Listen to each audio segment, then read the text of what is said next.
Hi, my name is Kathleen Richards, and I am the property management coach.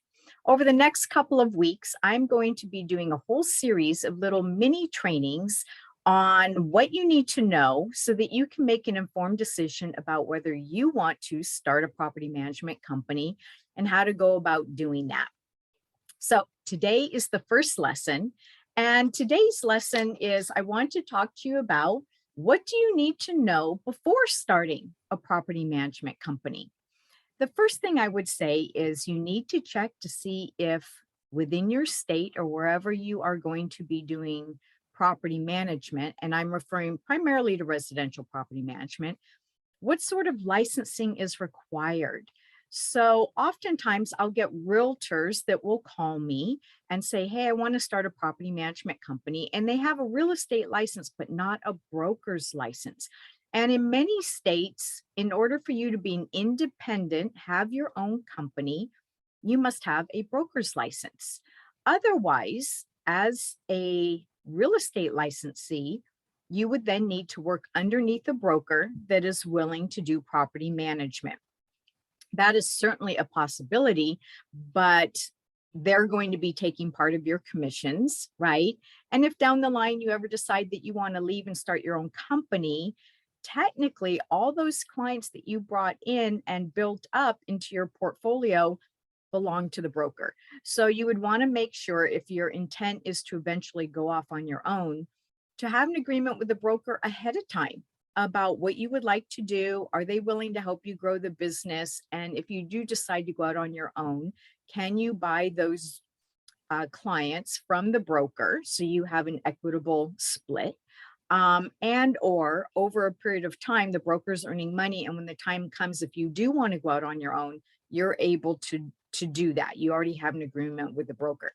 But the main thing is check to see if you must need a broker's license. So often people call me up for coaching to start a business and they don't even have a broker's license. They then try to find a broker to work underneath and they have difficulty doing that.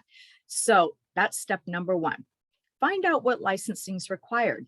There are some states within the United States that allow you to do property management and you don't even have to have a real estate license. In some localities, you just have to fill out paperwork and essentially like get a permit with the local county or the area in order to do property management. So that is the very first step of what you need to do if you are going to be looking to start your own business. Okay. What else do you need to know before starting a property management company? Well, if you are a broker, then you may want to determine whether you need to create some sort of sole proprietorship or incorporate. That's something that's typically done down the line. And then think about where's the area that you want to do business in, right?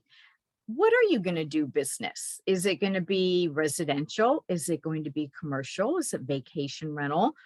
What exactly is your market? So these are some questions to think about if you were thinking about, okay, what do I need to do in order to do property management? You may also, I would highly recommend that you take a couple classes if you haven't done property management. Maybe you've only done sales. Definitely take a fair housing class because fair housing is kind of the boogeyman for property management.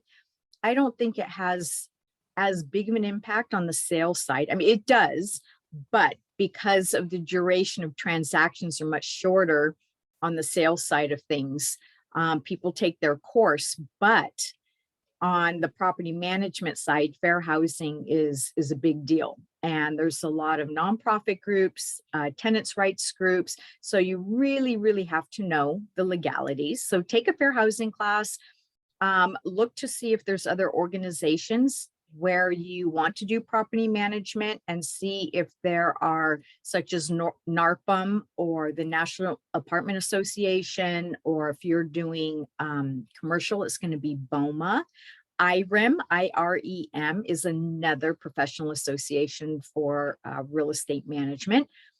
look at joining those organizations. It will be a place where you can get support as well as education and be able to run your business and set it up and do it right. So that's what I would say for today in today's mini training is what you need to know in order to do property management. Okay, tune in for our next tip, which is going to be what's the difference between sales and property management.